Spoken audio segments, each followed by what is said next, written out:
આપણે જે પ્લોટમાં વાંકા આવ્યા છીએ તો ત્યાં નવું પ્લાન્ટેશન કરેલું હતું, એના 20 દિવસ થયા છે. તો અત્યારે જે વાત કરીએ કે શું કરવાનું થાય, તો અત્યારે તમે જોઈ શકો છો કે આ નવી જે સફેદ વ્હાઇટ રૂટો દેખાય છે તો નવી આવવાની શરૂઆત થઈ ગઈ છે. તો અત્યારે આપણે જે છે એ દર 10 અથવા 15 દિવસે હ્યુમિક એસિડ છે, સીવીડ છે, ફોલિક એસિડ છે, આનું ડ્રેન્ચિંગ કરશું. સાથે સાથે એક વખત 19-19 છે, એક વખત મિક્સ માઇક્રોન્યુટ્રિયન્ટ છે.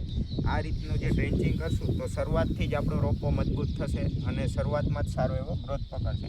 ડ્રેન્ચિંગ આપણે જે છે એ વ્યવસ્થિત કરવાનું છે ને ઝાડની ફરતે જે છે આ રીતે કરવાનું છે અંદર, કારણ કે જો આપણે ડ્રીપમાં આપશું તો એના હોલ જે છે આ બાજુ હોય અને આ બાજુ જે છે એ આટલામાં જ આપણું ખાતર નહીં જાય અને આ બાજુ પણ આ રીતે જ હોય. તો કારણ કે જે છે એ આટલામાં જ આપણું ખાતર પડે. જો આપણે વ્યવસ્થિત જે ડ્રેન્ચિંગ કરીએ તો એ આટલામાં જ પડે, અને કારણ કે શરૂઆતમાં તમે જોઈ શકો છો આટલામાં જે છે એ રૂટ હોતા નથી.